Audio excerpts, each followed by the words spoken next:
Ready start. संसद या विधानसभाओं में एक दूसरे के साथ मारपीट, घूसेबाजी, चप्पल, माइक इत्यादि से प्रहार, कुर्सियां फेंकने जैसी घटनाएं भारतीय लोकतंत्र में शर्मनाक पैठ बना चुकी है। स्टॉप। वक्त बेवक्त संसद और विधानसभाओं के भीतर होती असंसदीय घटनाएं पूरी दुनिया को शर्मसार करती हैं। स्टॉप। जिस राष्ट्र में कानून बनाने वाले और देश चलाने वाले लोग ही इस प्रकार की असभ्य हरकतें करने लगे, वहाँ अपराधों पर अंकुश लगाने की किससे अपेक्षा की जाए? प्रश्नवाचक। संसद विधानसभा सरीखे लोकतंत्र के सर्वोच्च मंदिरों में अपराधियों व बाहुबलियों का निर्बाध प्रवेश क्या एक स्वस्थ लोकतंत्र का संकेत है? प्रश्नवाचक। चुनाव जीतने के लिए आज हर राजनीतिक दल में ऐसे लोगों को पार्टी में शामिल करने, चुनाव जीतने के लिए उनका इस्तेमाल करने के अलावा उन्हें ही पार्टी के टिकट पर चुनाव लड़वाकर अपनी सीटें बढ़ाने के हेर फेर में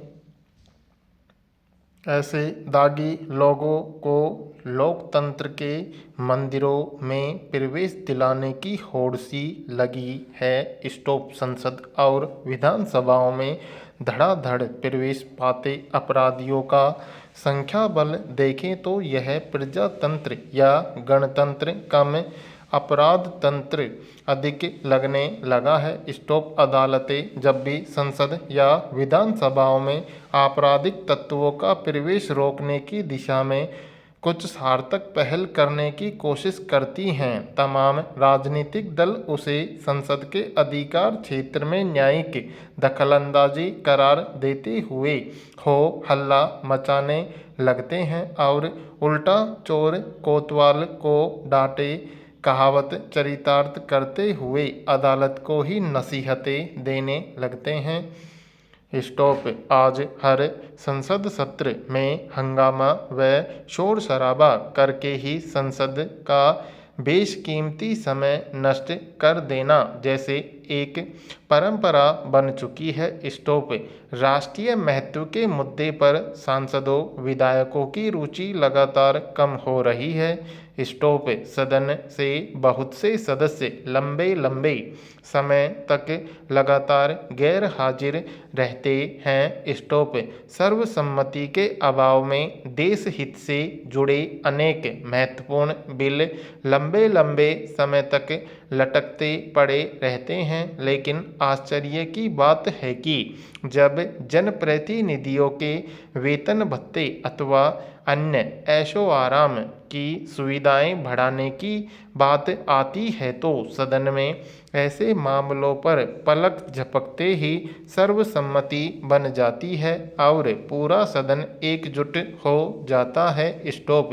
तब सदन में सदस्यों की उपस्थिति संख्या भी देखते ही बनती है। स्टॉप। एक समय था जब संसद में राष्ट्रीय महत्व के मुद्दों पर दलगत राजनीति से ऊपर उठकर सकारात्मक बहस होती थी, लेकिन अब हर संसद सत्र हंगामे और शोर शराबे की ही भेंट चढ़ जाता है। स्टॉप। बहुत सारे सदस्य सदन की गतिविधियों में हिस्सा ही नहीं लेते और सर्वसम्मति के अभाव में देश हित से जुड़े अनेक महत्वपूर्ण मसले लंबे लंबे समय तक लटकते रहते हैं। स्टॉप। पैरा। साथियों, आज विश्व में हमारे देश की पहचान युवा देश के रूप में है। स्टॉप। देश के 65% से ज़्यादा लोग 35 वर्ष से कम उम्र के हैं। स्टॉप। देश युवा है, इसका हमें गर्व है, लेकिन देश की सोच युवा हो यह हमारा दायित्व होना चाहिए। और युवा सोच का मतलब क्या होता है? प्रश्नवाचक। जो थके हारे लोग होते हैं वे न सोचने का सामर्थ्य रखते हैं और न ही देश के लिए कुछ करने का इरादा रखते हैं। स्टॉप। वे किस तरह की बातें करते हैं, ध्यान दिया है आपने? प्रश्नवाचक। चलो भाई, जैसा है एडजस्ट कर लो। चलो अभी किसी तरह समय निकाल लो। चलो आगे देखा जाएगा। इतनी जल्दी क्या है, टाल देना, कल देखेंगे। साथियों, जो लोग इस प्रवृत्ति के होते हैं उनके लिए कल कभी नहीं आता। स्टॉप। ऐसे लोगों को दिखता है सिर्फ स्वार्थ। स्टॉप। अपना स्वार्थ। स्टॉप। आपको ज़्यादातर जगह ऐसी सोच वाले लोग मिल जाएंगे। स्टॉप।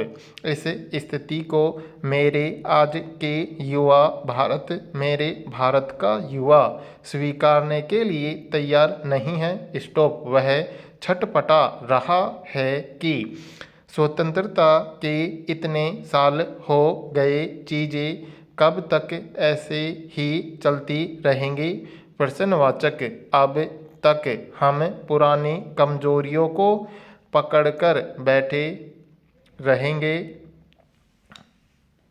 प्रश्नवाचक। वह बाजार जाता है, दुनिया देखता है और फिर उसे भारत में दशकों पुरानी समस्याएं नज़र आती हैं। स्टॉप। वह इन समस्याओं का शिकार होने के लिए तैयार नहीं है। स्टॉप। वह देश बदलना चाहता है, स्थितियां बदलना चाहता है। अब टाला नहीं जाएगा और इसलिए उसने तय किया है कि अब टाला नहीं जाएगा, अब टकराया जाएगा, निपटाया जाएगा। स्टॉप। यही है युवा सोच, यही है युवा मन, यही है युवा भारत। स्टॉप। यही युवा भारत कह रहा है कि देश को अतीत की बीमारियों से मुक्त करना हमारी सर्वोच्च प्राथमिकता होनी चाहिए। स्टॉप। यही युवा भारत कह रहा है कि देश के वर्तमान को सुधारते हुए, उसकी नींव मजबूत करते हुए तेज गति से विकास होना चाहिए। और यही युवा भारत कह रहा है कि देश का हर निर्णय आने वाली पीढ़ियों के उज्जवल भविष्य की गारंटी देने वाला होना चाहिए। स्टॉप। अतीत की चुनौतियों, वर्तमान की ज़रूरतों और भविष्य की आकांक्षाओं को ध्यान में रखते हुए तीनों ही स्तरों पर हमें एक साथ काम करना होगा। स्टॉप। साथियों, आप एनसीसी से जुड़ने के बाद इतनी मेहनत करते हैं, जब बुलाया तब आते हैं। पढ़ाई के साथ साथ घंटों तक ड्रिल प्रैक्टिस सब एक साथ चलता रहता है। स्टॉप। आपके भीतर ये जज्बा है कि पढ़ेंगे भी और देश के लिए कुछ करेंगे भी, और बाहर क्या स्थिति मिलती रही है? प्रश्नवाचक।